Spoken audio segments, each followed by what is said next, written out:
La gran idea es que en esta oportunidad podamos ver algún tema que está circulando y es bueno encararlo de alguna manera.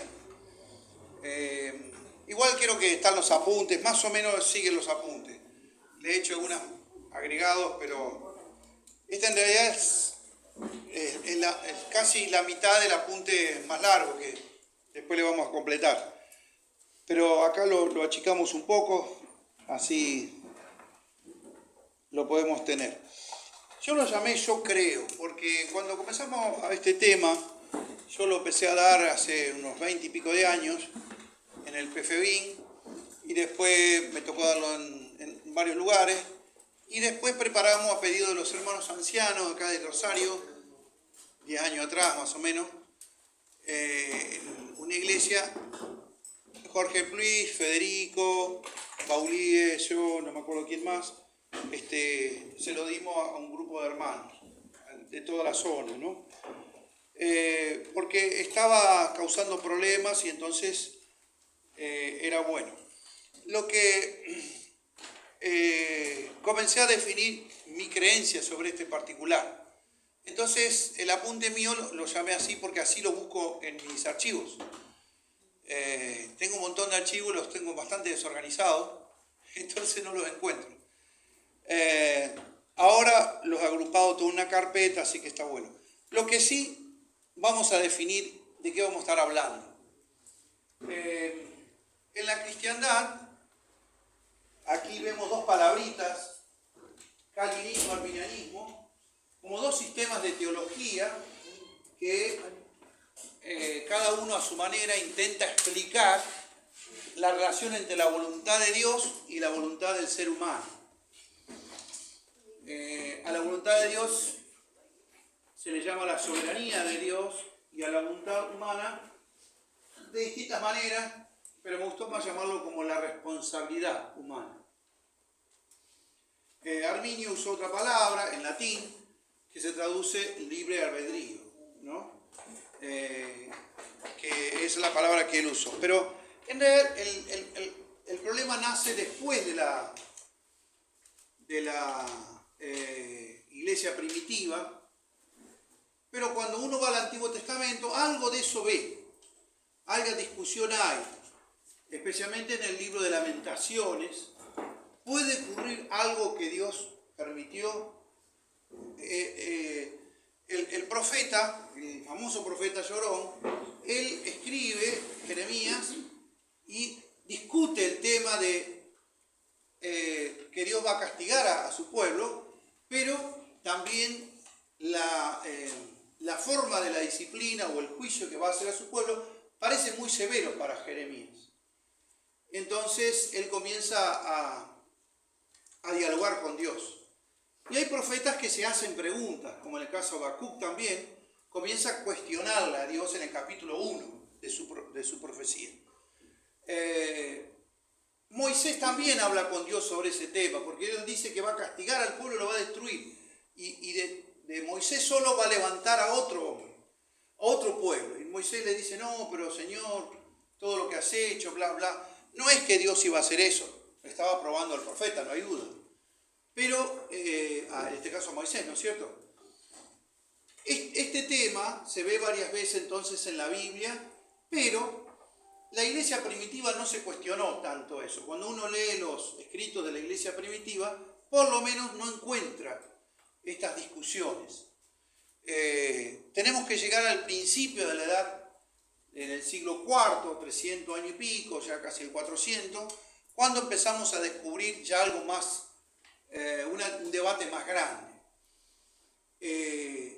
Porque se comienza a estudiar sobre la voluntad de Dios, sobre los atributos de Dios, y uno de los problemas más serios era el Apocalipsis. ¿Qué producía el Apocalipsis? Algo tremendo, los juicios de Dios, y ellos lo aplicaron a su experiencia.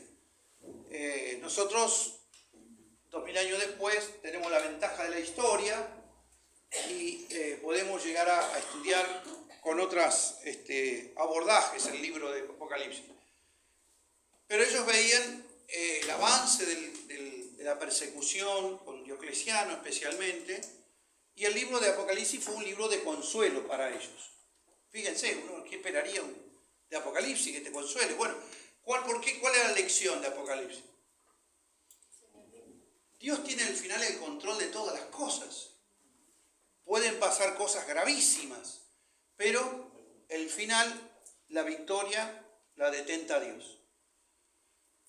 A lo largo de los siglos, especialmente del siglo IV, como le digo, y especialmente luego de un fenómeno tan grande como fue la Reforma Protestante, previo al Renacimiento, como la gran revolución cultural, eso está en Europa, ¿no? Aparece la Reforma Protestante.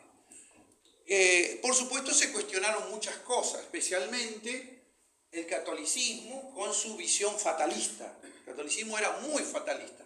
Dios determinó, tipo musulmán, al lado predestinó, así es. Esa es la visión que tenía el catolicismo, ¿no? Luego fue muy moderado eso. Eso lo heredan de alguna manera los reformados, pero Lutero no discute tanto eso, pero él tiene un trabajo que se llama el libre arbitrio, o sea, la libertad, lo que nosotros tenemos, la libre albedrío, o sea, la capacidad de elegir, la posibilidad de elegir, y él escribe sobre eso, y también escribe sobre la voluntad de Dios.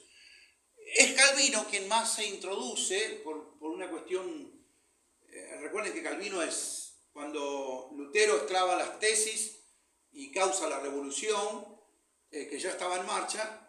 Calvino era un adolescente, era muy chico, pero él bebe todo eso y tiene el beneficio de crecer en un ambiente ya reformado. Él era francés y se va a vivir a Suiza.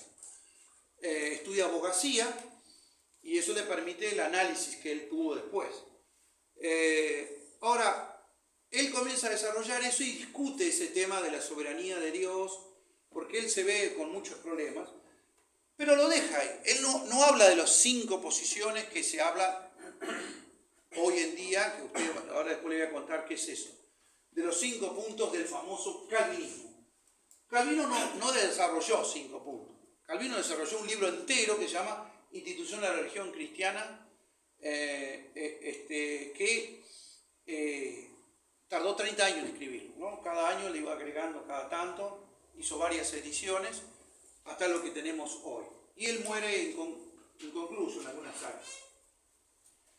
Esa discusión que aparece, Dios, la podemos plantear así: ¿Dios nos elige o Dios de alguna manera nos permite elegir? Uno dice, ¿por qué discuten esto?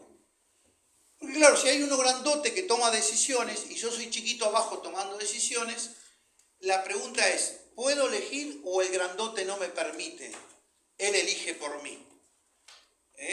Los poderosos, suponete, vos trabajas en una empresa y el dueño es, qué sé yo, de Mercado Libre, el tipo es poderoso, vos sos un empleado de ahí, y él toma decisiones y vos tomás tus decisiones chiquitas. Entonces la pregunta es, ¿él decide por mí o me permite cierta libertad? O no, o tengo total libertad. Esta es la pregunta que ellos comenzaron a hacerse, y sobre eso vienen otras, ¿cómo se llama? Otros temas que se van encadenando. Una primera conclusión es que podemos elegir. El tema es cuánto podemos elegir, el modo. La segunda conclusión es que debemos elegir. De hecho, los seres humanos elegimos. Tomamos montones de decisiones, desde si elijo tomar un café con leche hasta mudarme de país o un montón de cosas, ¿no es cierto? Voy a hacer una disquisición acá.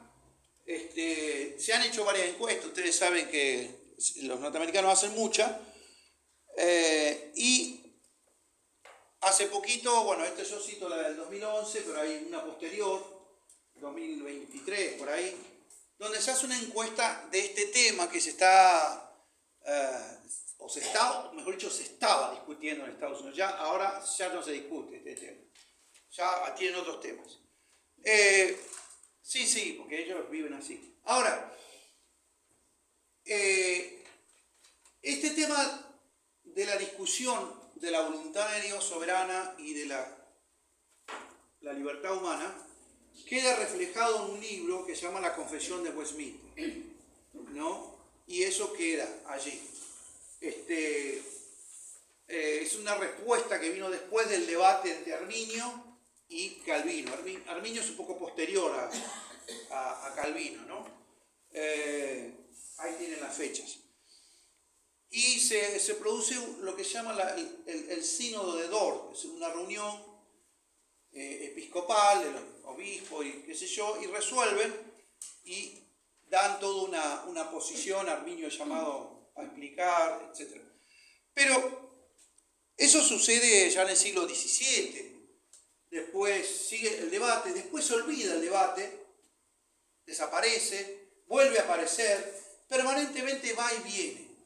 Lo que quiero decirles es que la Iglesia es un tema recurrente, no es algo novedoso de ahora, sino que ya tiene más de 1500 años de discusión. Y como les digo, hay antecedentes del Antiguo Testamento. De hecho, los rabinos discutían sobre esto y se ve en algunos diálogos del Señor con algunos rabinos, se ve el tema. Lo que uno puede decir es que es un tema recurrente porque los creyentes piensan. Nosotros, como creyentes cristianos, especialmente evangélicos, tenemos la libertad de pensar. No tenemos el magisterio de la Iglesia que nos impone qué pensar. Esto le sucedió con la Iglesia Católica. Ahora la Iglesia Católica ha sido un poco más abierta y permite las opiniones diversas. Les puedo decir que dentro de la Iglesia Católica hay de todo. Uno piensa que es todo monolítico, todos piensan igual, y no es así. Hay fortísimas discusiones e inclusive se comulgan y toman medidas disciplinarias entre unos y otros. Lo que sí, una de las cosas que trajo la Reforma es que el creyente puede pensar por sí mismo. Es una de las grandes cosas que trajo la posibilidad, la libertad de la Reforma. Cada uno puede desarrollar su estudio bíblico y el Dios le va a hablar directamente. Eso es parte del sacerdocio del creyente. Y por eso Lutero desarrolló las bases de la hermenéutica moderna y de la pedagogía. Él desarrolló mucho tema de pedagogía, especialmente fue uno de los impulsores de las escuelas municipales, que cada ciudad tenga su escuela y que las niñas vayan a estudiar. Imagínense, en aquella época no iban las chicas a la escuela. Lutero dijo que sí tienen que ir. Bueno, entonces hay discusión y ahí hay unos puntos de estos dos personajes, Calvino y Arminio, pero lo que les quiero decir en primer lugar es que no son la única posición sobre este tema. Uno de los errores y una de las cosas que estas personas que se involucran en las discusiones, que para mí me parece, lo doy porque a la gente le preocupa, pero a mí en realidad no me preocupa, le soy sincero, pienso que a veces son cuestiones que si en 1500 años genios, teólogos no lo han podido resolver, en una charla de café no lo vamos a resolver nosotros. Y segundo, es evidente que es una paradoja teológica que vamos a tener que convivir hasta que el Señor venga. Y ahí sabremos cómo es la cosa. Entre tanto, es una de las grandes paradojas que tenemos que convivir. Lo que sí es importante, hermanos, darnos cuenta que este vuelo que hubo ahora es lo que se llamó a fin del siglo pasado el neocalvinismo. Es decir, un gran grupo especialmente de norteamericanos se pusieron a pensar y a escribir y volvieron a revolver sobre este tema y a publicar muchísimo material. Porque en Estados Unidos lo que tienen es unos billetitos verdes que valen mucho. Seguramente ustedes los conocen. Entonces, no tienen nada que hacer, los tipos les pagan para pensar y se ponen a pensar y escriben. Y hay en Estados Unidos hay una que se llama la guerra de paper. O sea, la gente tiene que publicar cosas. Si no publica, no existe. Y le pagan para eso. Perdón, que se me salió el... Entonces, cuando uno va, estudian un montón de cosas, pero cosas rarísimas que uno jamás se le ocurriría. Bueno, le pagan para eso. Entonces, Entonces esta gente escribió y pensaron que estaban diciendo cosas novedosas. En esta estadística que se hizo y data del 3-4 años atrás, se descubrió una cosa muy importante, que después de 20, 30 años del neocalvinismo de debate, se llegó a la conclusión de que estaban en el mismo punto que cuando comenzaron. No habían avanzado nada. Ellos pensaban que habían traído un cúmulo de conocimiento e información y era lo mismo. Segundo lugar, esto fue el de Barna Group, es una encuestadora muy importante en Estados Unidos. Las personas que sostenían A, las personas que sostenían B, seguían sosteniendo A y seguían sosteniendo B. O sea, no hubo variantes en el debate, no terminó convenciendo a otros que no sea cada uno su posición. Y la tercera cosa que descubrieron, que el debate fue pasando de moda. Cuando vieron que no avanzaban, se empezaron a dejar de tratar esos temas. Y comenzaron a tratarse otros temas. Entonces, lo que sí nos damos cuenta, y yo les quiero decir muy importante acá, es que nuestras iglesias evangélicas, y hablo de las iglesias latinoamericanas, cuando los misioneros llegan acá, este no es un tema que ellos traen. Una de las razones porque los hermanos son parte del gran movimiento misionero que nace con William Carey, entre otros, ¿no? Quizá el padre de las misiones, Carey, pero el gran despertar misionero del siglo XVIII-XIX fue un movimiento de reacción contra el movimiento calvinista que decía que no había que predicar, que las personas se iban a convertir, si no hacía falta, Dios los había elegido. Los grandes misioneros dijeron, no señor, tenemos que ir a predicar. Entonces el debate quedó sepultado y la gente se dedicó a ¿qué? A misionar, a hacer obra misionera. Los hermanos que llegan acá llegan con ese pensamiento. Los primeros hermanos libres, y también los bautistas, por ejemplo, tenían la idea, habían heredado la posición calvinista tradicional, moderada, sin llegar a los famosos 5 puntos. Pero cuando estalla la obra misionera, desplazaron ese tema y vinieron con un gran pensamiento. ¿Cuál fue?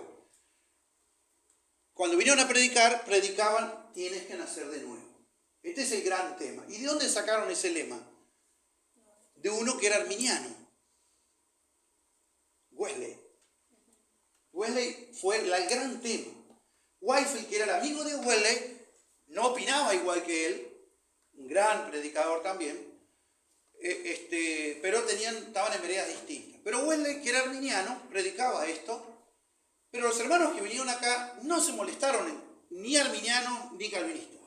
Cuando uno lee los escritos de 1850, 60 hasta ahora, en Latinoamérica, van a ver que estos temas no se tratan. No porque los ignoraran, no porque no fueran importantes, sino porque ellos comprendieron que las personas necesitaban tener a Cristo, debían nacer de nuevo. Lo importante era que tengan vida, la vida de Cristo. Y después lo demás eran problemas de Dios. Ellos no se preocuparon. Así que nuestras iglesias nacieron con ese mensaje. Y no es que eran arminianos, no. Decididamente era un tema que ellos lo pusieron en una cápsula aparte. Ese tema siguió así. En la década del 60, 70, volvió a salir el tema del calvinismo y los hermanos libres encararon un famoso libro que se llama Escogidos en Cristo. Que se llama Trenchard, Ernesto Trenchard y el hermano Vicam, ¿no? Escriben sobre esto, un fenomenal libro. Y si pensaban que con eso iba a terminar la discusión, les aseguro que no.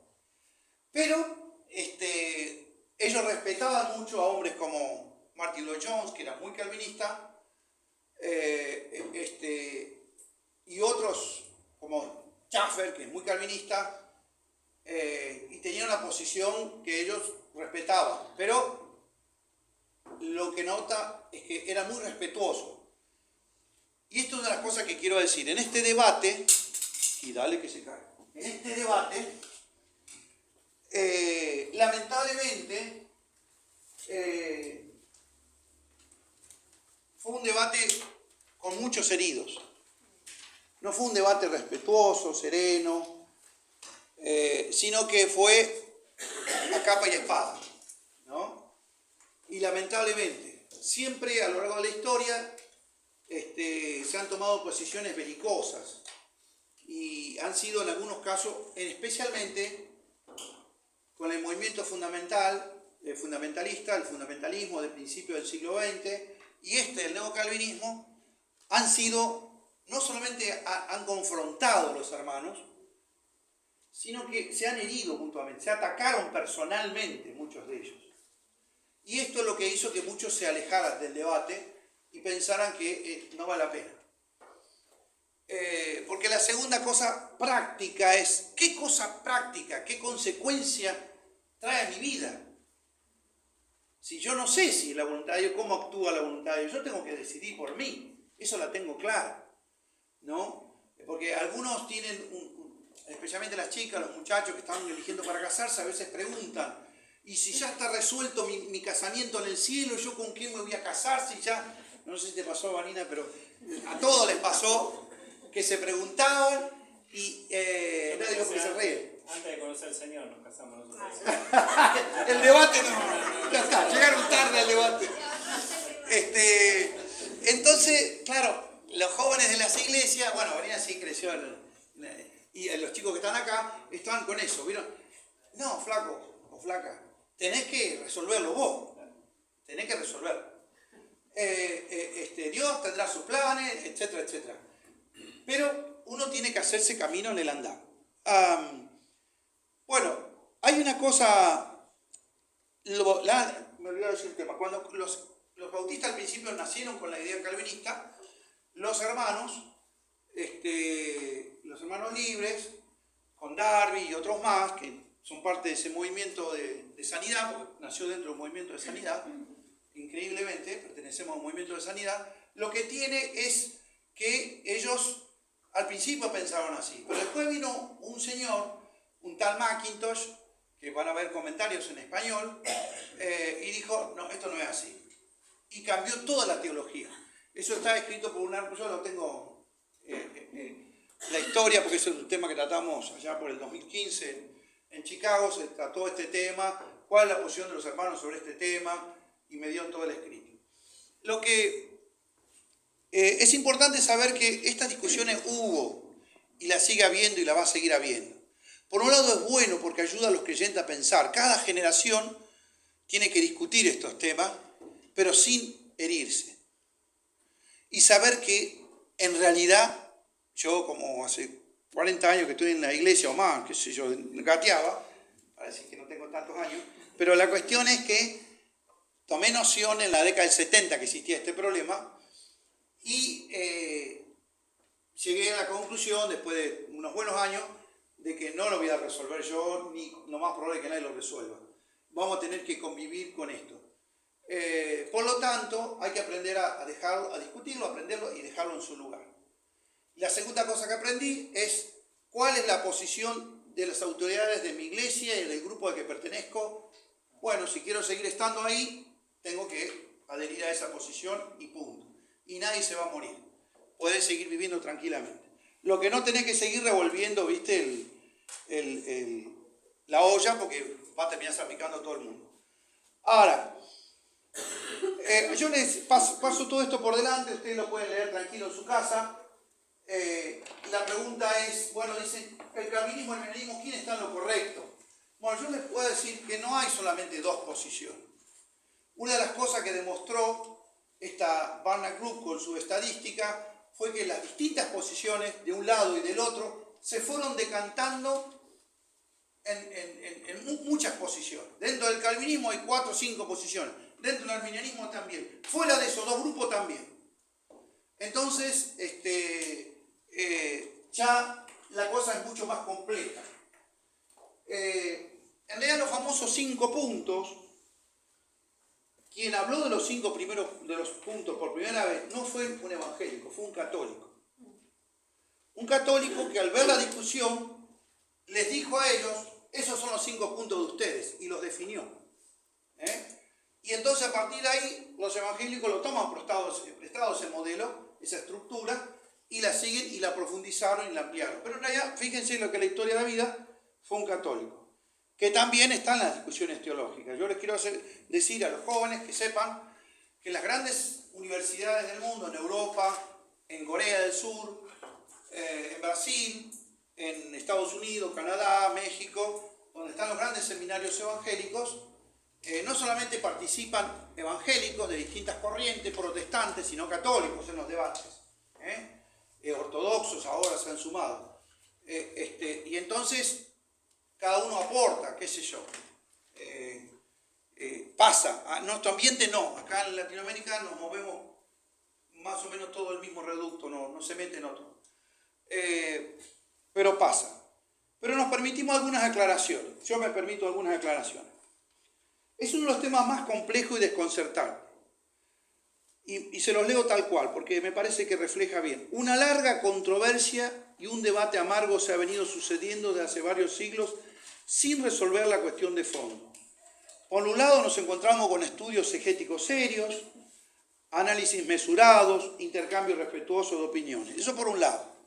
Por otro, algunos se han dejado llevar por un proceso de lógica deductiva, le hace también apasionamiento, y un razonamiento en cadena derivando en conclusiones que no tienen fundamento bíblico.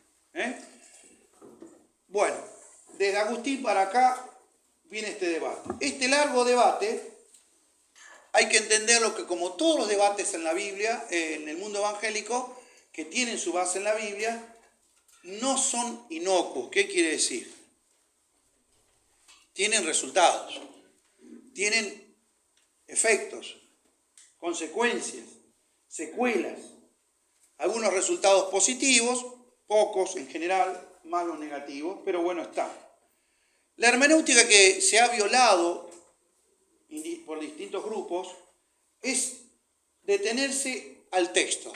¿Qué es lo que dice el texto? Observar lo que el texto dice realmente y no hacer eisegesis. Eisegesis es decir lo que el texto no dice.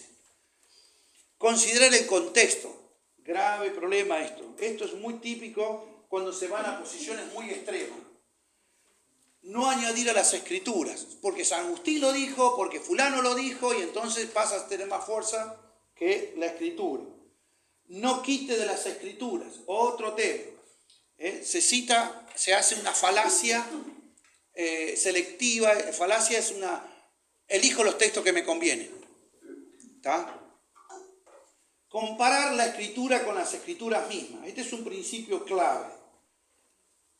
Donde la Biblia hace silencio, yo tengo que hacer silencio. Donde la Biblia no aclara más, tengo que llegar hasta ahí. Todo lo que viene después son especulaciones válidas, pero son eso. Y aprender a usar un lenguaje preciso y una terminología bíblica. Y miren, forma humorística, un pastor me presentó en forma humorística este problema. Estaba predestinado a ser arminiano, pero elegí ser calvinista. El calvinista es predestinado, el arminiano elige. Bueno, no lo puso al revés para entender que la cosa no es tan fácil. En primer lugar, les voy a decir algo, para aquellos que han entrado a debatir sobre esta y cualquier otro asunto en la Biblia. Quizás algunos de ustedes son muy nuevos en el Señor o estos temas nunca los trataron y por ahí no saben que hay debates dentro de las iglesias. Y de los que piensan y trabajan en el Señor, yo creo que lo decía la otra vez, no me acuerdo, pero yo les decía a los hermanos en Iowa, cuando estábamos en el seminario, ahí en Dubuque, Iowa, éramos hermanos unos 50, 60 países que estábamos estudiando este y otros temas, y me preguntaban por qué no escriben teología en Latinoamérica. Y yo le digo, no, la teología se hace teología en Latinoamérica, y la hacen nuestros pastores. Que no la escriban es un tema. No hay cultura todavía de escribir. Me cuesta a mí, por ejemplo. Y empiezo y no termino nunca. Mi señora siempre me reta, tenés 35.000 apuntes y todos a medio terminar. Bueno, no podemos estudiar la Biblia con preconceptos. Venimos con preconceptos. Mentira que no venimos con preconceptos. Nadie llega, en latín se dice tabula rasa, nadie llega con una mente virgen sin estar afectado por su contexto o su crianza o lo que fuera. Hermenéuticamente hablando, Eso se llama el círculo hermenéutico, que aprender a saber que uno nace con toda una carga y tiene que aprender a descargar y a reconocerla. Bueno, es todo un trabajo que hay que hacer. Pero si queremos llegar a un estudio bíblico serio, hay que aprender a sacarse todas sus ideas. Por ejemplo, el otro día hablábamos con Leo Vanina. Uno se convierte, especialmente cuando uno de adulto se convierte, 15, 20, 25 años, y aprende algunas cosas de la iglesia y ya sabe cómo vivir la vida cristiana. Me tengo que abstener lo que está mal, esto que más o menos de vez en cuando lo toco y a menos no, y esto que es muy bueno, y ya creo que sé vivir la vida cristiana. ¿Y qué es lo que hago cuando hago esas cosas? Estoy actuando como un fariseo, no me doy cuenta, pero lo estoy haciendo. Porque el secreto de la vida cristiana no es abstenerme del mal y afianzar el bien. Sí, es eso. Pero el secreto está en que el Espíritu Santo vive en mí y tiene que comenzar a actuar. Y es una persona, no una cosa, una influencia. Entonces muchos creen que la vida cristiana la puedo manejar de taquito y puedo ser un Messi como juega al fútbol. Bueno, yo también puedo hacerlo. Mentira. Una de las grandes mentiras de Satanás. Con estos temas pasa lo mismo. Leí 2 libritos y ya creo que soy un experto. Obvio, voy a terminar mal. Debemos buscar qué dice la Biblia y no lo que suponemos que debe decir. Don Fanning, seguramente algunos lo conocen, Don Fanning, o lo escucharon hablar, fue un profesor de Palabra Vida hace muchos años, ya está viejito, pero vive en Estados Unidos y ha escrito un trabajo sobre este tema. Entonces me lo hicieron llegar, lo leí, muy bueno. Él lo aplica a la obra misionera, excelente. Cómo el calvinismo de los 5 puntos ha frenado la expansión misionera y el evangelismo barrial o de la calle. Bueno, usa barrio porque lo escribió para la Argentina. Pero eso es un tema que él decía, bueno, el tema de suponer que debe decir la Biblia. ¿Por qué? Porque el calvinista tiene el problema de usar un enfoque aristotélico de la Biblia. Aristóteles se manejaba por consigna. Bueno, por ejemplo, María es la madre de Jesús, la premisa. Jesús es Dios. Conclusión, María es la madre de Dios. Es un silogismo.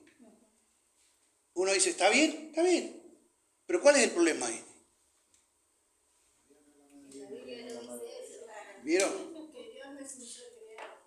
Empezamos a tener problemas. El silogismo, vos le analizáis y decís, perfecto, el razonamiento. Pero cuando uno aplica el enfoque aristotélico, que es eso, llegamos a conclusiones, por eso le digo, injustificadas y sin fundamento bíblico.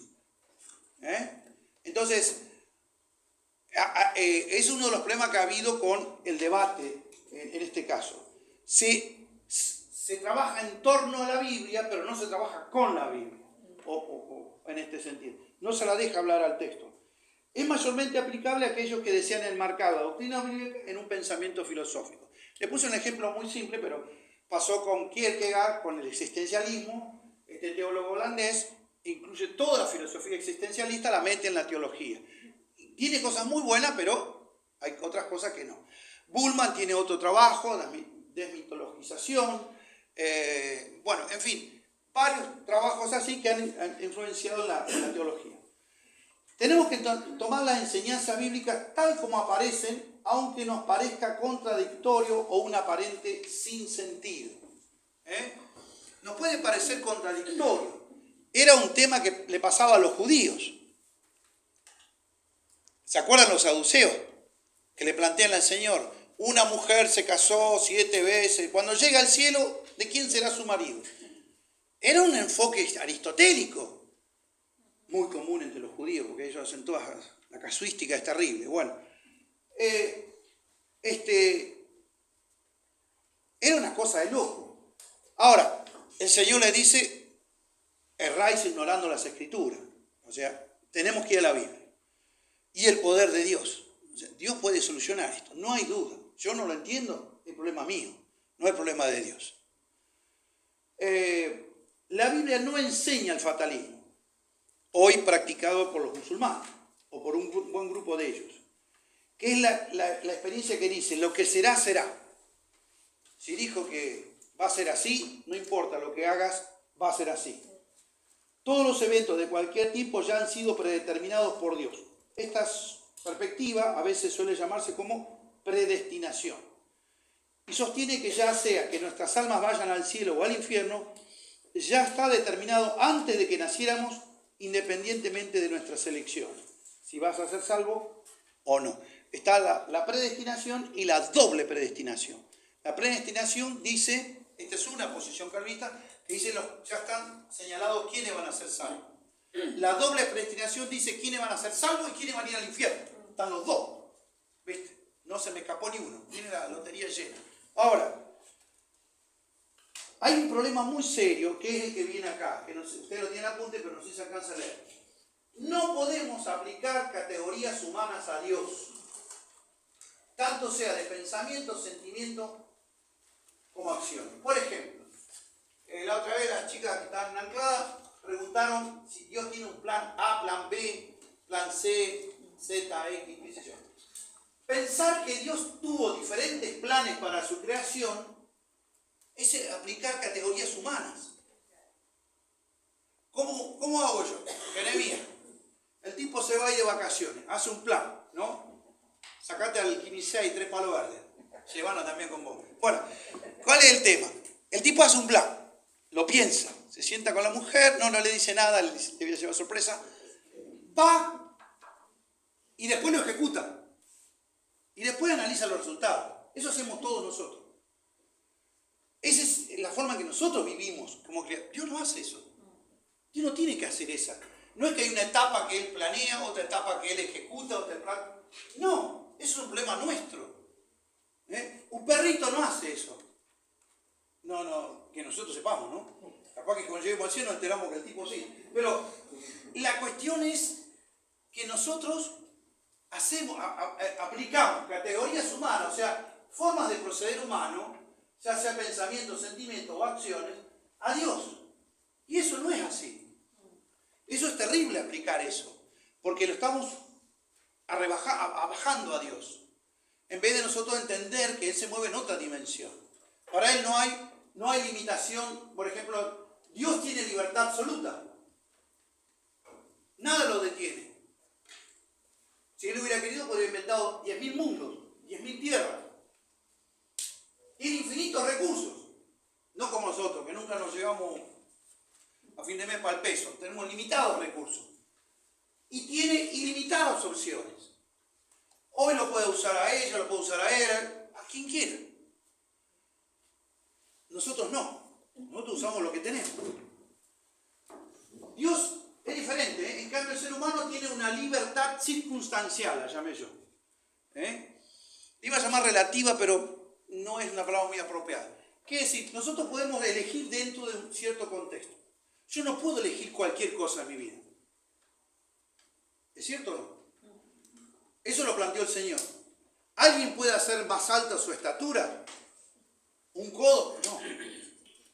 Si naciste bello como yo, no hay problema. Pero ¿quién eligió ser rubio o morocho? Nadie. Te podés teñir, lo que vos quieras, pero vas a seguir así, ¿no? Podés adelgazar, todo lo que vos quieras. Pero uno nació con esa contextura física, naciste en ese país, ay, como dijera en Egipto, discriminación. Bueno, nacimos en Argentina, tenía que haber nacido en Suiza, dice mi señora, pero bueno, ahí, en esta época, tiempo de Milei, y vos decís, chao, podés elegir en esta iglesia, y es lo que hay. Es decir, uno no puede elegir ciertas cosas. Y no vamos a discutir porque Dios elija esto o aquello. No. Es evidente que hay cosas que nosotros no podemos elegir. Nosotros podemos elegir, por eso yo y mis circunstancias. Es el gran tema del filósofo. Tenemos una libertad circunstancial. De acuerdo a ciertos eventos, sucesos, nos podemos manejar ahí. No tenemos ilimitadas opciones. Tengo 2 o 3, 4, no mucho más. ¿Dónde puedes conseguir trabajo? Ahí no hay mucho en un lugar. No puedes ser experto cirujano si lo que sos, qué sé yo, Josecito le llama administración. No vas a ser cirujano. No tenés esa opción, ¿no? Bueno, y tenemos finitos recursos. Nuestra vida es muy corta. Entonces, es una de las cosas que le dicen, ¿no? Dios no le dio a todos la misma cantidad de dinero, pero sí le dio a todos la misma cantidad de tiempo. Interesante. El tema es cómo haces uso de ese tiempo, ¿no? Bueno, Dios se desenvuelve con certeza total, pero el ser humano con incertidumbres y riesgos.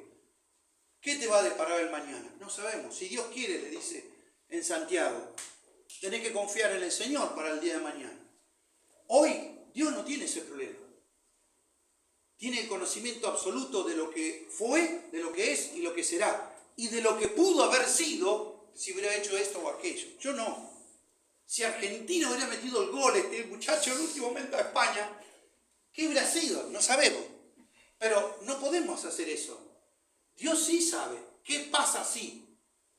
Ahora, es el gran tema que a veces los teólogos les cuesta, pero lo que pasa es que al teólogo, especialmente el norteamericano, que quiere tener todo bien, la recetita paso 1, paso 2, paso 3, no, le cuesta eso.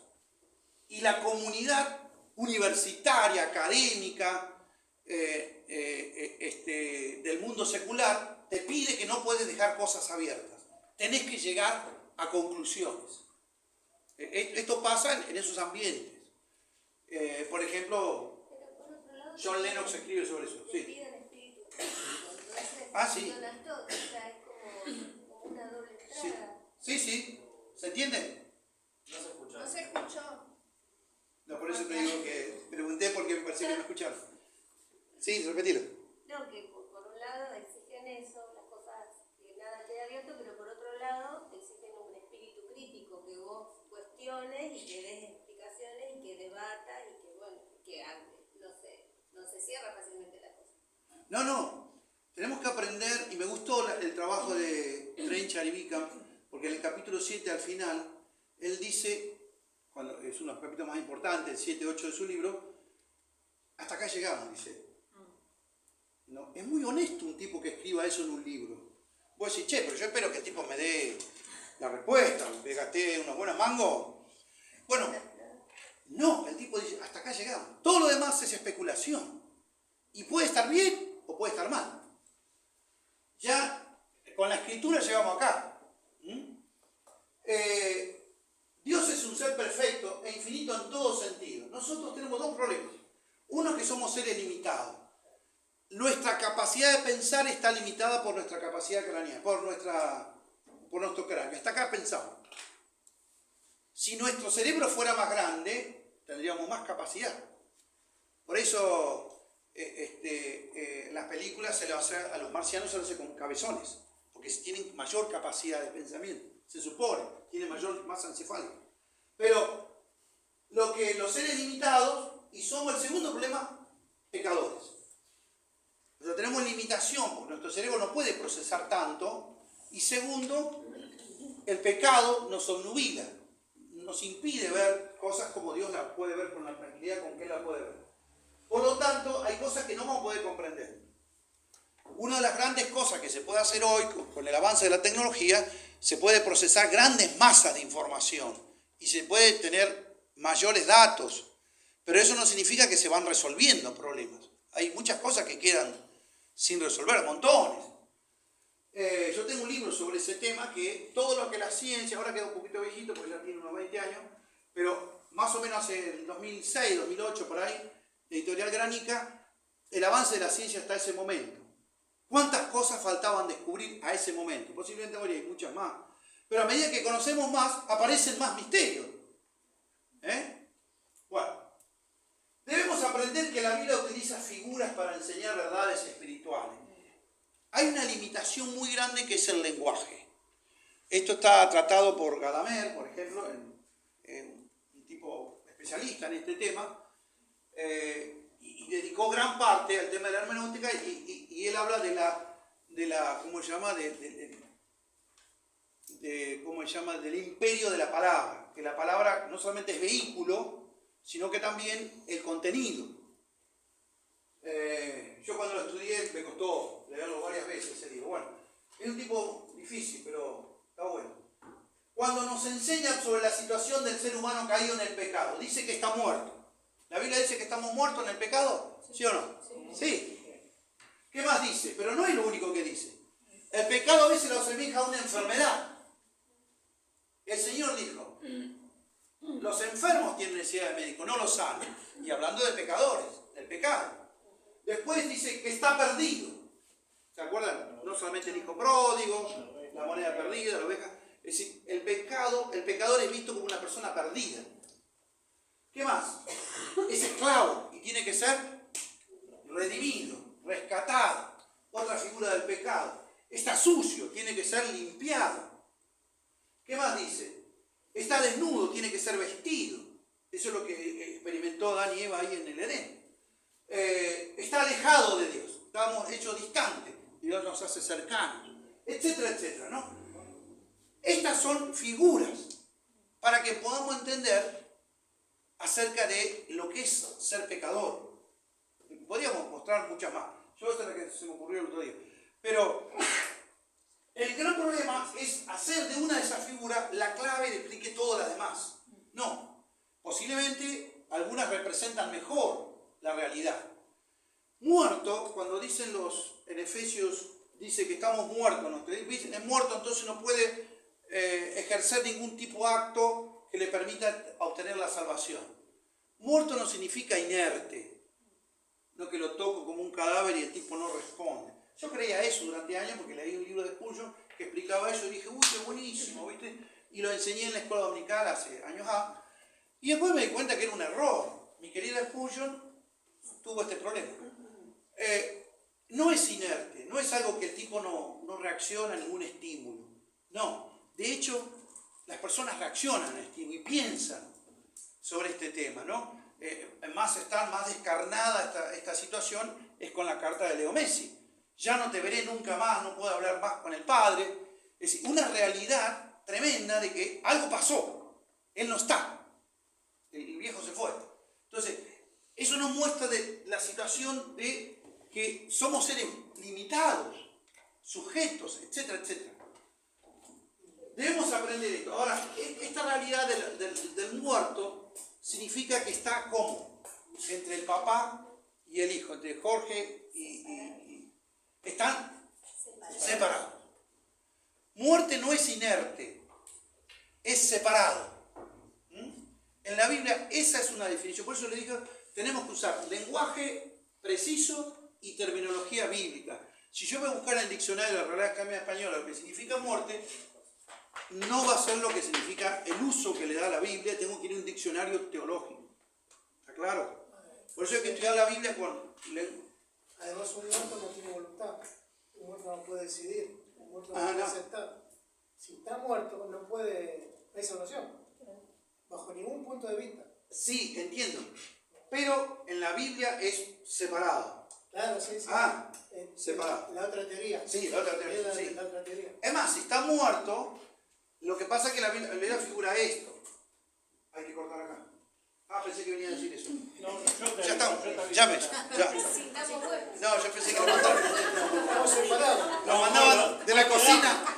El mensajero que venía de la cocina. No, todavía no. Sí. Estamos muertos, bueno, como dice Marcelo, entonces la responsabilidad queda para Dios.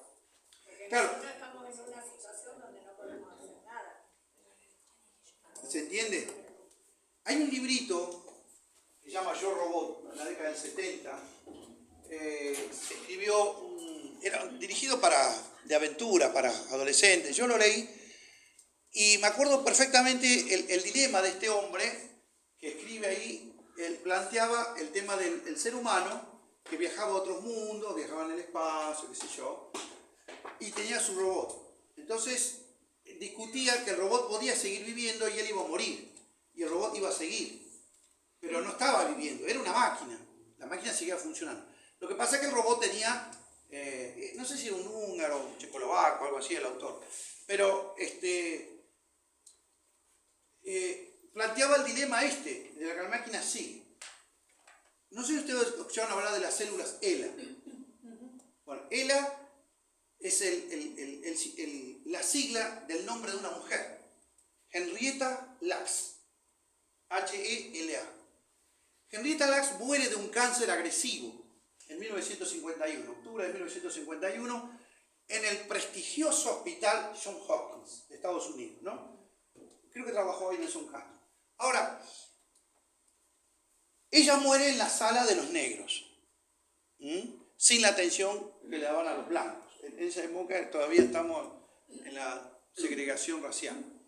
Entonces, nadie le explica nada, muere, y le sacan, le hacen una biopsia antes de morir, y lo mandan al laboratorio a estudiar.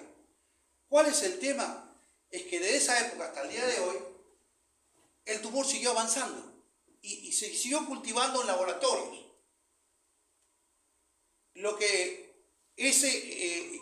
bueno es que eso permitió, a partir de ahí, generar antídotos para ciertas enfermedades como la poliomielitis.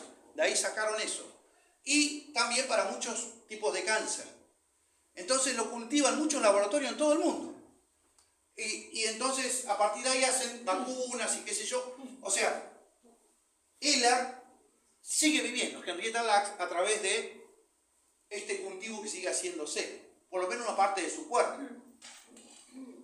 Ahora, eso no significa que las personas siguen, o que Henrietta sigue viviendo. Henrietta murió, ¿no? Pobrecita, 5 hijos, trabajaba como negra realmente en la expresión, la pobre, y nadie le explicó nada, se hicieron millonarios las farmacéuticas con todo eso, y a él no le dieron un mango. Recién en el 2017, creo, 2018, por ahí, a los nietos le dieron unos mangos, fortuna, ¿vieron? Después. Bueno, pero voy a esto, ¿no? Ahí, José, ya Sí, estamos ahí. ya está. Bueno, listo, paramos acá. Justo estamos en el último punto, así que hacemos la pausa. Una teología reformada, a ver, vamos a ser muy sintéticos. No solamente tiene un origen en la Reforma, históricamente hablando, sino que tiene, con respecto a cree en la Trinidad, cree en la inspiración de la palabra, son uno de los propulsores de la inerrancia bíblica, que algunos algunos evangélicos no están de acuerdo. Yo antes estaba totalmente de acuerdo, ahora tengo mis dudas con respecto a algunas cosas que ellos plantean, no la inerrancia, sino el modo. Y una de las cosas que ellos tienen mayor diferencia es en la salvación. Calvino ha hablado de dispensaciones, pero no en el sentido de que nosotros hablamos por ahí en escatología, que si os quiere vamos a ver después. No distinguen entre Israel y la iglesia. Para ellos, la iglesia ya nace con Abraham en algunos casos. Por lo general no son milenialistas, no creen en el milenio, son amilenialistas la mayoría, creen en que la iglesia pasa por la tribulación, el grueso de ellos, y una de las cosas más importantes es que ellos creen que con el evangelio se puede permear la cultura de la sociedad.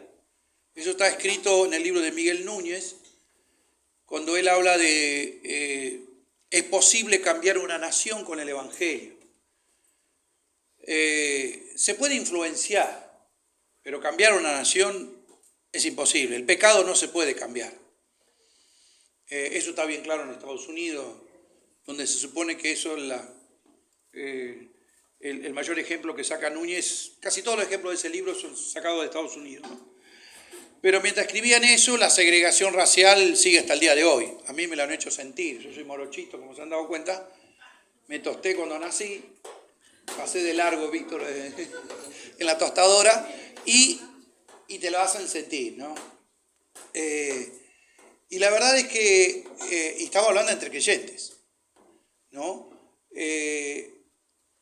Como dice Salvador, que viajó también muchísimas veces a los Estados Unidos, la grandeza de Estados Unidos no sé si está en los valores cristianos o en el uso de la esclavitud.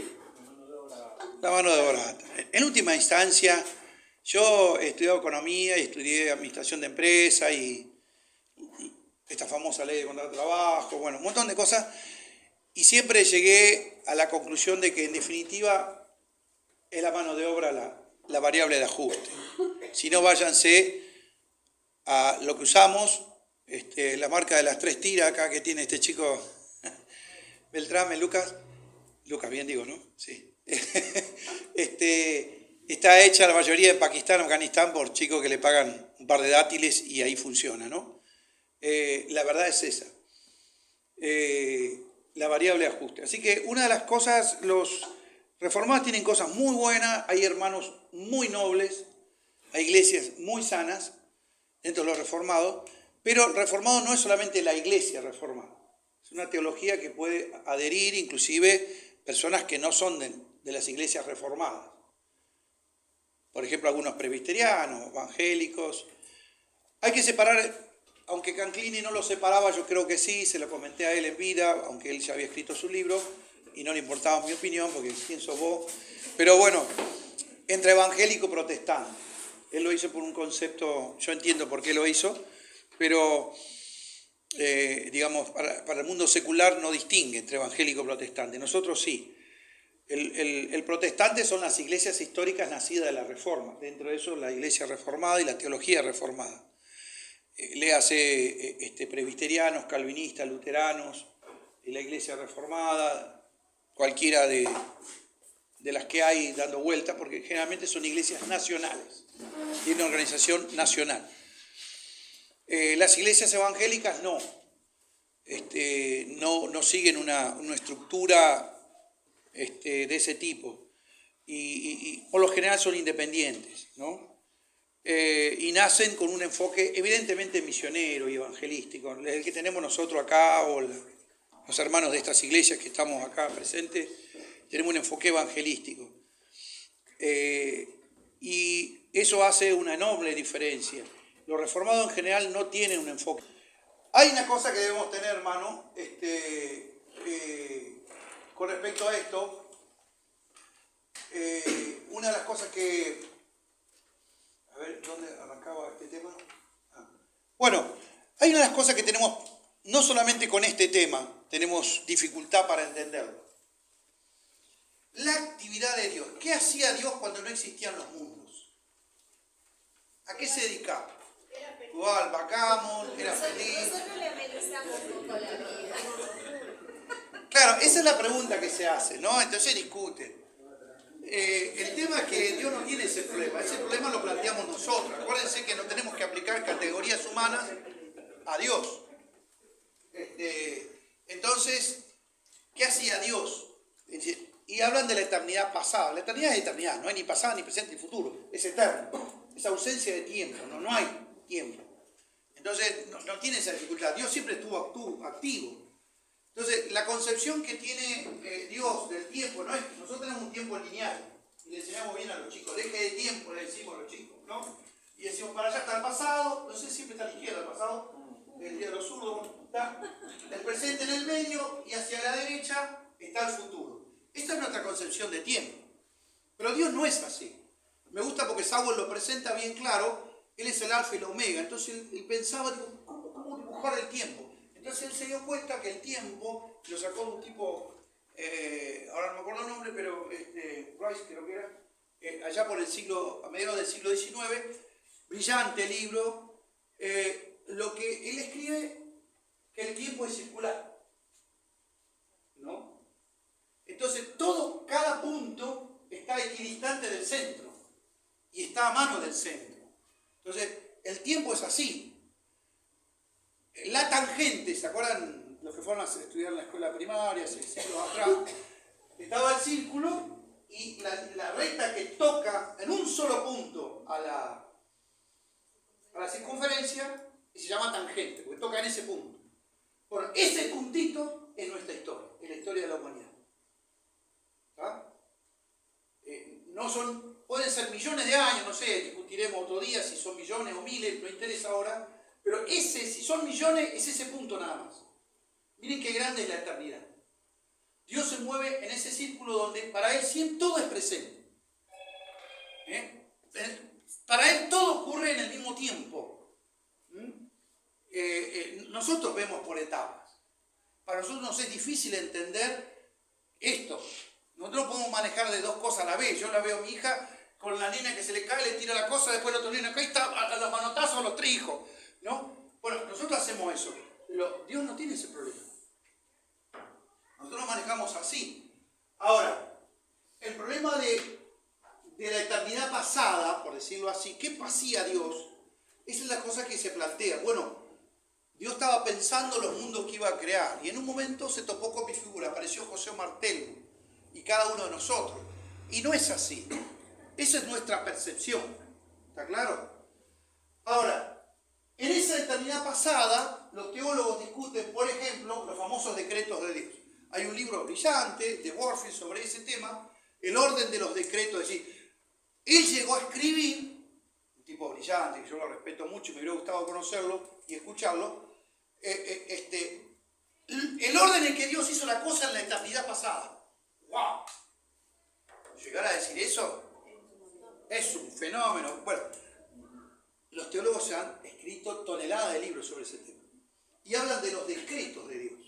Sí, cosas que, decreto en el sentido como el poder ejecutivo, una cosa que se determina. Ahora, y tiene que ver con esos actos de Dios en este tema referido al ser humano. Entonces, nos remontamos al origen de la salvación. Entonces, en ese pasado, Dios determinó quiénes van a ser salvos, cómo van a ser salvos y quiénes no. Esa es una visión. Y lo decretó. Wow, al discutir estos temas, al igual el otro tema es cómo Dios creó y cómo va a ser la eternidad futura. En realidad es poco la Biblia dice sobre esos temas. Entonces cuando uno lee Romanos 8, por ejemplo, vamos a leer Romanos 8 y quiero que nos detengamos unos minutos ahí, abramos nuestra Biblia. Es un libro, es un pasaje que mi señora puede dar varios mensajes sobre el tema. Es su capítulo preferido, por eso lo digo. O uno de sus preferidos. Romanos 8, verso 28 al 30. A ver si alguien lo lee. Mientras yo tomo mi café. Romanos 8. Dice así, 28 al 30. Y sabemos que a los que aman a Dios, todas las cosas se les ayudan a bien. Esto es, a los que conforme a su propósito son llamados. Porque a los que antes conoció también los predestinó para que fuesen hechos conforme a la imagen de su Hijo, para que Él sea el primogénito entre muchos hermanos. Y a los que predestinó, a estos también llamó, y a los que llamó, a estos también justificó. Y a los que justificó, a estos también glorificó. Bueno, el libro sigue. Romanos 8, como hablábamos con Jeremías, pregúntenle después, él tiene una pregunta muy interesante, pero lo que tiene que Romanos 7, Romanos 5 hasta el 12, hasta el 11, va hablando de la salvación. Después arranca un poquito más y habla un poco de la vida ya del salvado. Pero en el capítulo 7, Pablo cuenta lo que yo quiero hacer, no hago, y lo que no quiero hacer, eso hago. Es esa lucha. Sin cuartel. Y termina el capítulo 7 hablando de un término muy difícil. Miserable de mí, ¿quién me librará de este cuerpo de muerte? Entonces Pablo está hablando, yo le explicaba a Jeremías de que el concepto es que en aquel tiempo uno de los castigos que se le daba a los reos, a los presos, era darle un cadáver atrás. El cadáver se pudría y él moría ahí con eso ahí. ¿No? Y el tipo sentía todo lo que es un cadáver. Bueno, en fin. Entonces, él se ve así. Pero en el capítulo 8, él arranca, al final, perdón, gracias doy a Dios, verso 7, 25, por Jesucristo Señor nuestro. Así que yo mismo con la mente sirvo a la ley de Dios, más con la carne a la ley del pecado, etcétera, etcétera. Pero el capítulo, gloria a Dios que hay un capítulo 8. ¿Por qué? Porque el capítulo 8 es el reinado del Espíritu Santo en el creyente. Y la vida cristiana progresa en la medida que el Espíritu Santo toma el control de nuestra vida. Le dejamos tomar el control. En el capítulo 8, versículos 28, 29 y 30, yo les pregunto a ustedes, ¿de quién está hablando la Escritura? De los creyentes, dicen acá. Vamos a ver, ¿de los mismos creyentes o de diferentes creyentes en la etapa? A ver, ¿qué se dice de los creyentes? ¿De quién está hablando en este pasaje? Sabemos que los que aman a Dios, todas las cosas les ayudan a bien. Esto es, a los que conforme a su propósito son llamados. porque a los que antes conoció, también los predestinó. ¿Para qué? Para que fuesen hechos conformes a la imagen de su Hijo, para que Él sea el primogénito entre muchos hermanos. A los que predestinó, a estos también que llamó, y a los que llamó, a estos también justificó, y a los que justificó, a estos también glorificó. Pregunta, ¿de quién está hablando? De la iglesia. Porque se dice a los que aman. ¿Qué dice el texto? No me empiecen a navegar. A los que aman a Dios. Hay que decir lo que dice el texto. Eso te estoy diciendo. Muy bien, pero tenés que decir textual. Me encanta, me encanta. Nada, está bueno que no se calla. La tipa defiende su posición. Está bien. Entonces hay que ser así. Pero hay que decir lo que el texto dice. A los que aman a Dios. Y los que aman a Dios son los que creen, no hay duda. Tiene razón ella. Ahora, pero cuando vos estudias tenés que dar el dato que está ahí. Ahora, ¿qué dice de esas personas? Si la Biblia dice que yo no puedo amar a Dios, si yo soy pecador, pero dice a los que aman, hay una cosa tremenda. Dice que a los que aman, dice, ¿qué es lo que arranca el texto? ¿A esos también qué? A eso primeramente, ¿qué es lo que hizo con ellos? A los que conforme a su propósito son llamados. Entonces, cuando uno va acá, me gusta porque Vican y Trencha lo demuestran bien claro, que no hay ningún decreto, sino habla del propósito de Dios. Dios tiene un propósito. Y me gustaba don Francisco Haggerty porque hablaba de los planes y propósitos de Dios. Porque esas son las palabras que la Biblia usa. Si bien excepto está la palabra que traducimos decreto, pero no es en el sentido que lo usan estas personas. Los que conforme a su propósito son llamados. O sea que se ajustan, conforme es tomar la forma, se ajustan, es como decir, bueno, te voy a comprar un saco, es justo calza con el que vos no te vas a comprar ni el más chico ni más grande, ni hablar ni un zapato, te vas a comprar un 36 y un 40 si calzás 38, te vas a comprar un 38. Esa es la idea. Esas personas que aman a Dios son justo aquellos que concurren, esa es la teología, se llama concurrencia. Estas personas con el diseño de Dios. ¿Por qué? Y muy importante esta palabrita, porque viene la argumentación, viene la explicación. ¿Qué dice entonces? A los que antes conoció. Dios te conoció de antes, ¿sí o no? Sí. ¿Qué hace también? Dice también. ¿Los que? Los predestinó. Y después aplica, ¿para qué los predestinó? Para que fuesen semejantes a quién. Otra vez, conforme a la imagen. Esta palabra conforme es importantísimo en Romanos. Aparece varias veces. A la imagen de su Hijo, para que Él sea el primogénito entre muchos hermanos. Bueno, eso está en el Romanos 12. No os conforméis a este siglo. La misma palabra. Bueno, sigamos. ¿Qué más dice? Los predestinó. ¿Qué más? Verso 30. A los que predestinó, llamó. A los que llamó, justificó. Y a los que justificó, hermano querido, ¿vos estás glorificado? No. Hay un tema acá. Está hablando de las mismas personas, pero nos encontramos que la madre está retando a su hijo. No, esa no es verdad. No, nos encontramos con que arranca de la prehistoria de la salvación, la historia, y se prolonga al futuro, el proyecto. Y está hablando de las mismas personas.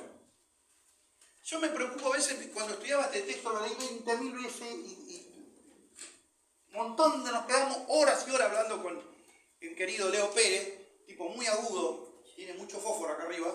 Entonces, él me hacía muchas preguntas y yo también le hacía preguntas a él. Y yo le decía, mirá, volví al mismo, vamos a decir lo que dice el texto. Está hablando de las mismas personas. El gran problema que muchos tienen es, ¿cómo Dios me predestinó para ser salvo? No sé, y la pregunta acá es, yo no me preocupo por eso. Dios dice que estoy glorificado y yo estoy acá, sumido en mi pecado. Y Dios me ve glorificado. Dice, ya lo glorificó. O sea que debemos entender, hermano, de que en el proyecto de Dios no hay distinción. Para Dios no hay problema. El problema es mío, el no entenderlo. Él me llamó. Él antes me conoció, me llamó, me predestinó, me llamó, me justificó y ahora dice que me glorificó. Es el mismo individuo. O sea que todo lo que dice de ahí se aplica a esas personas. Entonces, ¿cuál sería, si tuviéramos que poner un título? Diría, bueno, nosotros amamos a Dios. Y puedo amar, no lo explica este pasaje, lo explica en otro lado. ¿Cómo es que yo llego a amar a Dios? No lo dice acá. Ahí lo dice, esas personas aman a Dios. Perfecto, se han identificado, el que ama a Dios quiere estar con Dios, quiere complacer a Dios, es como usted ama a una persona. Bueno, ok. Ahora dice que Dios nos ha llamado conforme a su propósito. Así arranca. O sea, ¿se acuerdan que uno de los temas que habíamos visto, desarrollo doctrinal del Nuevo Testamento, era reunir todas las cosas en Cristo? Esta es la cosa, llevarnos a ese lugar. El gran propósito de Dios es exaltar a sí mismo, glorificarse. Y lo hace, y uno diría, como acá está el semáforo que pintaron los chicos, las luces, cada creyente va a tener un brillo propio de su vida por ser salvado y por vivir una vida de santidad y cumplir el propósito de Dios en su vida aquí en esta tierra. Van a descansar, sus obras con ellos siguen y ellos van a reflejar la gloria de Dios en su vida cuando estemos en el cielo.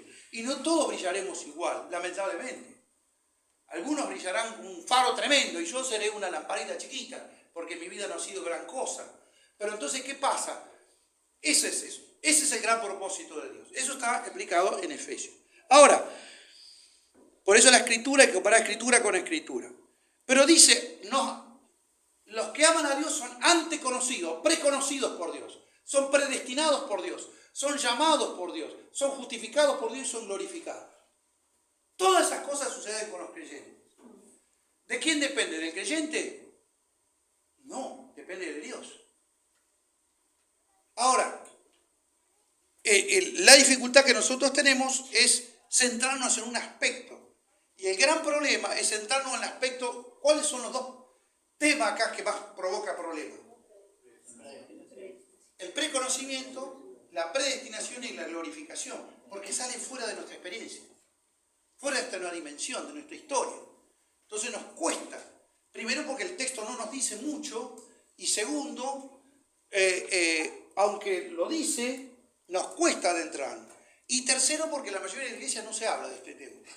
Es un gran ausente. Hay una cuestión que cuando se lee ese texto, el énfasis se pone solamente en la predestinación.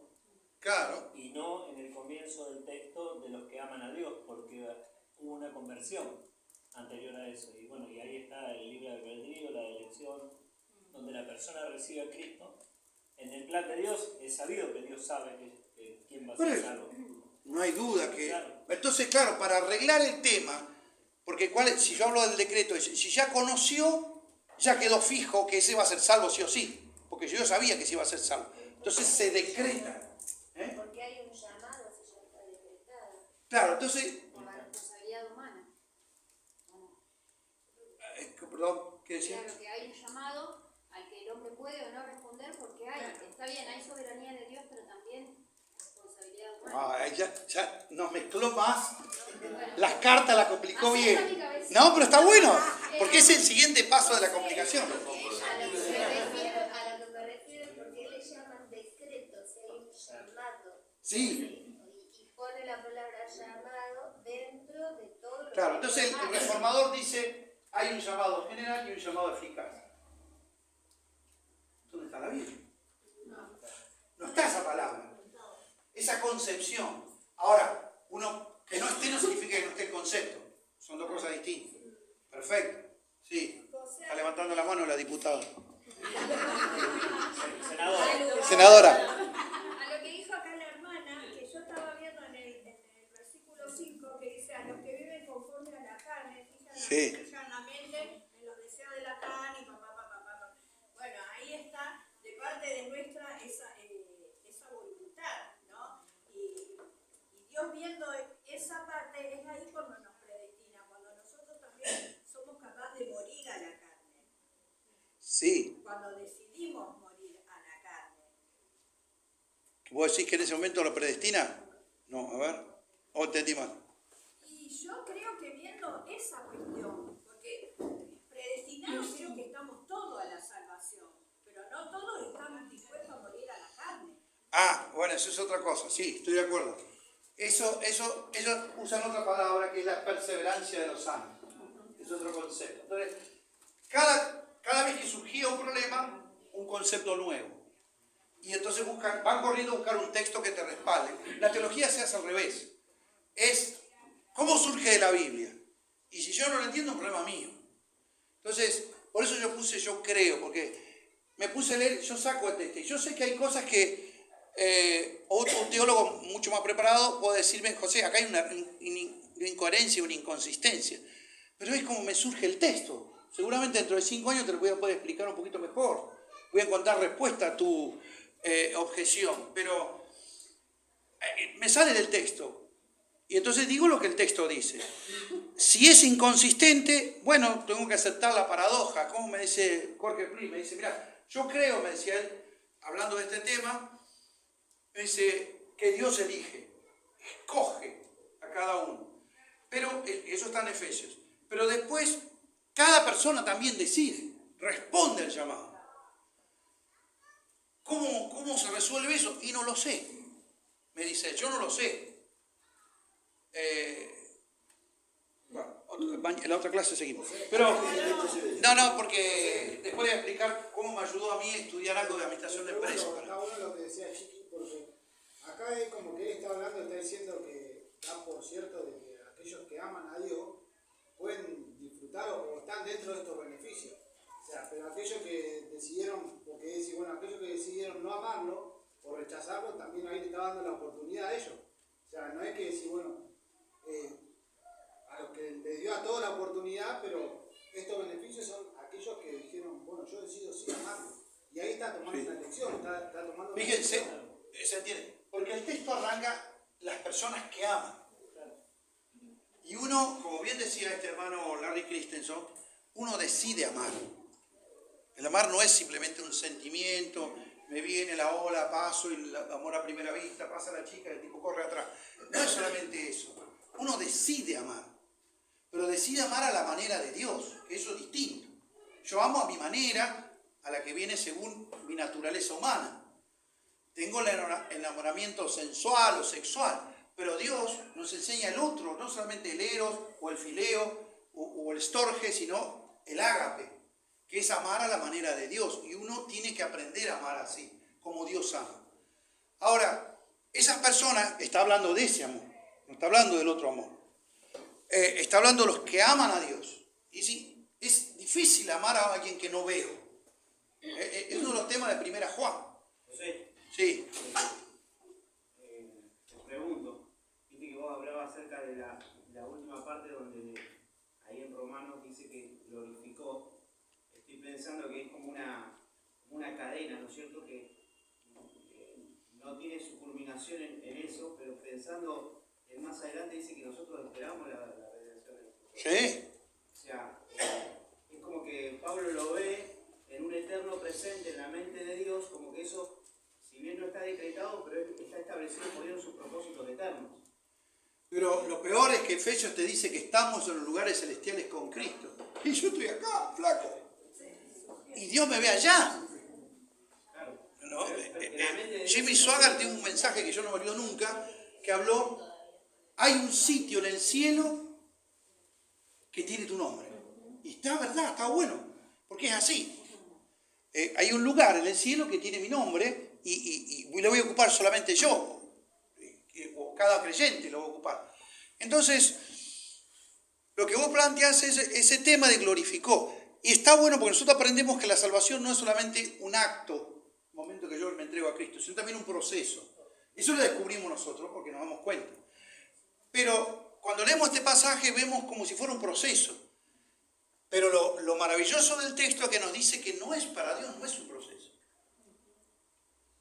Dios le está diciendo, te llamé, te conocí, pero te llamé también, y te justifiqué, y te glorifiqué. Es decir, he hecho todo esto por vos. ¿Me entendés? Entonces, nosotros vemos esto y el gran problema que tenemos cuando discutimos esos distintos etapas, que nosotros llamamos etapas, que de alguna manera es cierto, en la historia nuestra son procesos, porque todavía esperamos, eso 1 Corintios capítulo 15, es el gran tema de la resurrección, y se planteaba con qué cuerpo voy a resucitar, cómo voy a hacer esto, lo otro, y decíamos, no, entonces no puede ser, porque el tipo que le explotó con una bomba anda juntando los pedacitos, las células, y dice, Romanos no. 8:23 también dice, ¿viste? Que dice, Sí, sí. tenemos la primicia del Espíritu, nosotros también gemimos dentro de nosotros, Exacto. esperando la adopción, la redención de nuestro cuerpo. Es decir, es cierto que todavía no somos, tenemos acá, por eso dice, con mi cuerpo sigo sirviendo la ley del pecado. Pablo se veía todavía acá, ¿no es cierto?, con esa limitación.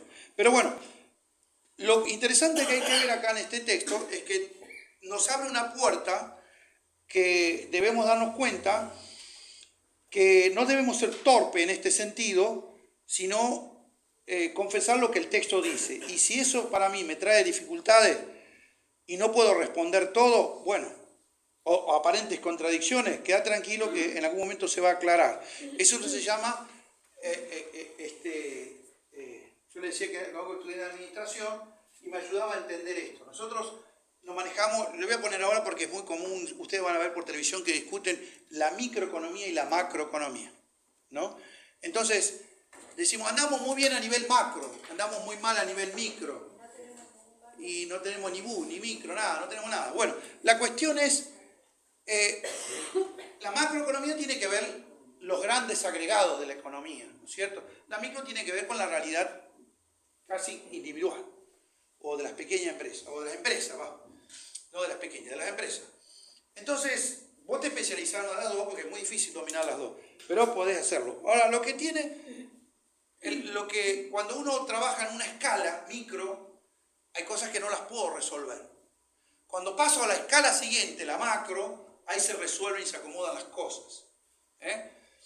Y esto es lo que uno aprende. Cuando uno trabaja con una etapa, predestinación, o el llamado, o la justificación, hay cosas que no me quedan resueltas. Tengo que aprender a ver en un siguiente nivel. Cuando veo todo eso en perspectiva divina. Esto que están estudiando las chicas en Anclada, o los muchachos, no sé, es un sistema viejo, las tramas. Se estudia, los especialistas empezaron a estudiar así la Biblia, un tema a lo largo de toda la Biblia. Estamos hablando en el siglo XVIII, XIX. Arrancan así. Yo le explicaba esto a Anlor. Ella me decía, no puede ser tu método, no, Anlor es más viejo que voy yo. Andá a leerlo, a Larkin, a un montón de autores que tenían ese enfoque, que agarraban un tema y lo seguían a lo largo de toda la Biblia. Entonces, cuando vos notás eso, empezás a ver a otra dimensión, a otra escala. Loquier, por ejemplo, Herbert Loquier escribió una enciclopedia bíblica brillante en ese sentido. Ahora, ¿qué es lo que encontramos acá? Estos sistemas teológicos, estos dos, están enfrentados, y creo que me quedan un par de minutos, pero hay todas clases de mezcla. Yo no lo voy a leer todo, pero ustedes lo tienen ahí. Pero hay algunos problemas que ellos tienen, que preguntaba muy bien Marcelo, no distinguen entre Israel y la iglesia. Entonces ellos piden que las categorías son iguales. Así como eligió Israel, el mismo sistema se aplica para la iglesia. Y vos tenés que ver el texto. No todo el Israel será salvo, pero Dios eligió a Israel. ¿Cómo es la historia? En ti serán benditas todas las familias de la tierra. Y Abraham pensaba en ¿qué? Todos los judíos. Pero según Gálatas, lo que le preguntaban a los moyanos si es un hipérbola decía él, no, hipérbola es en matemática. Hipérbole es el término hermenéutico. No, está mostrando claramente que hay una realidad histórica ahí. En una ilustración, él usa la verdad que aplica ahí. Pero la elección de Israel y la elección de la iglesia siguen categorías diferentes, siguen conceptos diferentes. Israel fue elegido según Romanos 9.5, alguien lea lo que están ahí en Romanos. El que está en Romanos 8 se quedó ahí, lea Romanos 9.5. ¿Para qué Dios eligió a Israel? De quienes son los patriarcas, de los cuales según la carne vino Cristo, el cual es Dios sobre todas las cosas, bendito por los siglos. Amén. Ahí remata los primeros versículos anteriores. y muestra los privilegios de Israel. ¿Pero para qué? El objetivo de Israel era Cristo. Siempre busquen a Cristo en las Escrituras, no se van a perder, decía Lutero. Si ustedes buscan a Cristo en las Escrituras, no se van a perder. Es como tener GPS, ¿dónde estoy cerca de mi casa? Miro y ya estoy. Bueno, o los nenes, mira, ¿dónde está mamá? Y ya está. El tipo se le calmó. El punto esencial de la doctrina de la elección de la Escritura. El hecho de pensar que la elección tiene que ver para salvación. Dios me elige para que sea salvo. No. Hemos leído la predestinación ahí. ¿Para qué? Si la persona ya era salva. Se aplica el mismo concepto. Entonces yo le explicaba a Leo, mirá Leo, ya me conoció, ya me llamó, ya me predestinó, ya me salvó, ya me justificó, ya me glorificó. Todo esto es una sola cosa. Y entonces, ¿cómo voy a ser salvo si ya Dios me tomó todo ahí? No es predestinar para ser salvo, sino predestinar para ser semejante a Cristo, conforme a Cristo. Lo explica en el versículo anterior. Lo explica ahí, muy bien. Y eso está, Efesios 1:4. Yo creo que es un destino, es como mandar una carta a algún lado y tiene que llegar allá, pero en el camino puede pasar miles de cosas. Porque él es el... Eso te lo dijo algún profesor. Se nota que es una explicación de un profesor. Sería, es pregunta. Sería porque el Señor Jesucristo Está bueno. es el ser humano perfecto que lo que debimos ser, a lo mejor desde el principio, lo que Dios pensó para un ser humano, Cristo lo es. Sí, no solamente desde el punto de vista, porque eso sería una pregunta filosófica, para plantearlo así, sino que tiene que ver con la comunión que tenemos en Dios. Lo que tenemos de Dios es lo que nos ha sido dado en Cristo. Nada de lo que entrará al cielo puede entrar si no salió del cielo primero. Y ese es Cristo. Eso lo explica Warman Nui en Transformado a su semejanza. Sí. Sería como, es la consumación, digamos, porque a veces nosotros decimos que el cielo es nuestra meta. En realidad el cielo está bien, pero el principio es ser semejante a Cristo, estar conformado a la imagen de Cristo. Eso es lo que, una de las metas finales me parece. Pero no solamente en meta, también es hoy día. Claro, me refiero en el cielo, nosotros, como decía, cada uno con su luz propia, ahí vamos a ver en su máximo. ¿Por qué en el cielo podremos? Porque dice, llevaremos la imagen del celestial.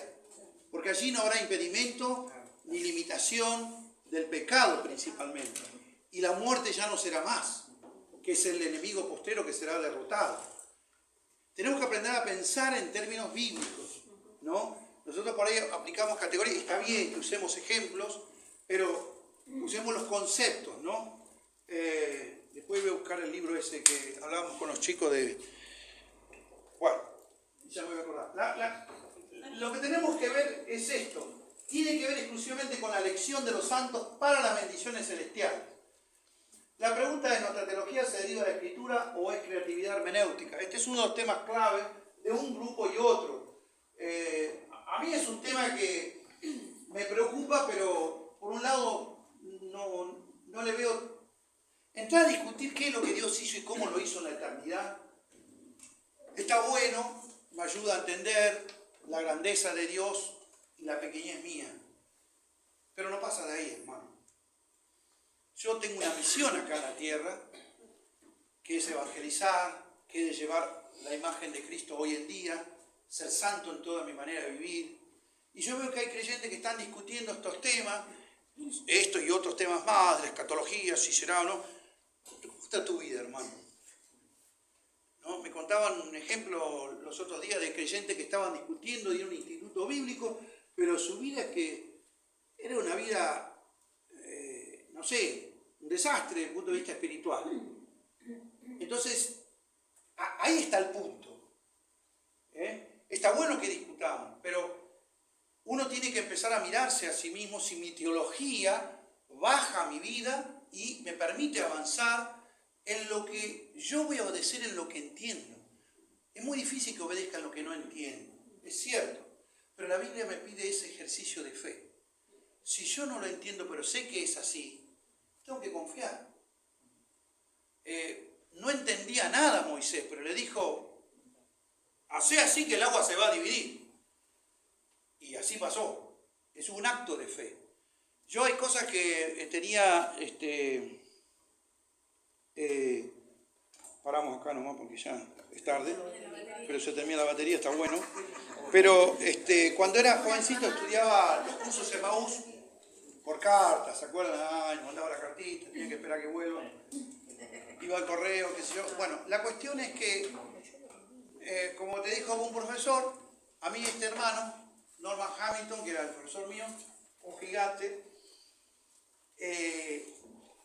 un misionero extraordinario, lo que me dijo, yo le hice una pregunta, él me contestó de una manera muy simple, me dijo, hermano, yo era jovencito, me dice, usted no lo entiende, déjelo. Lo va a entender cuando pasen los años. Es decir, hay cargas que yo no puedo llevar ahora.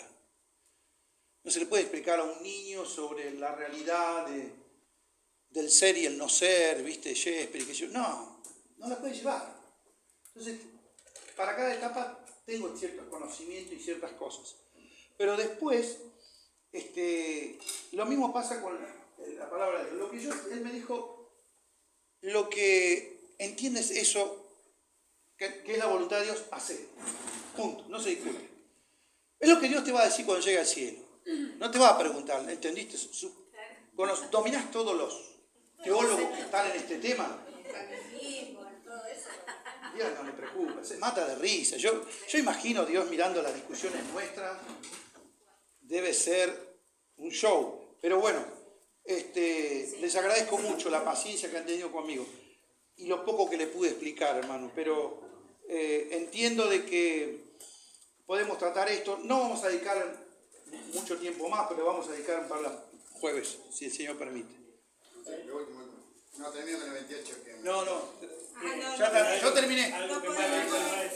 No, porque dice a los que aman a Dios, sabemos que a todos los que aman a Dios, todas las cosas ayudan a bien, esto es lo que conforme a su propósito. Sí. Pensando que tenemos un propósito. Y después en el 29 explica diciendo que tenemos que a la imagen de Cristo. Creo que es el propósito de la vida. Y tocando el versículo 28. Somos llamados para un propósito. No hay duda. Conforme a la imagen de Cristo. Es un propósito general que implica el gran drama de nuestra vida. Mostrar a Cristo. Es el gran drama. Yo no sé, pero para mí es la cosa que más me cuesta a mí.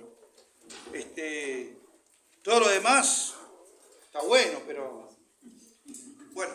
Bueno, vale la pena estudiarlo, obviamente. Claro que vale la pena. Dice Deuteronomio 29, que es un texto muy conocido. Las cosas secretas pertenecen a Jehová, nuestro Dios, mas las reveladas son para nosotros y para nuestros hijos para siempre, para que cumplamos todas las palabras de esta ley. Y está hablando de la ley y hay cosas que la ley no reveló, pero Moisés dice, bueno, las que reveló, lo que dice, pues hay que cumplirlas. Las que no reveló, pues las reveló, Dios es soberano.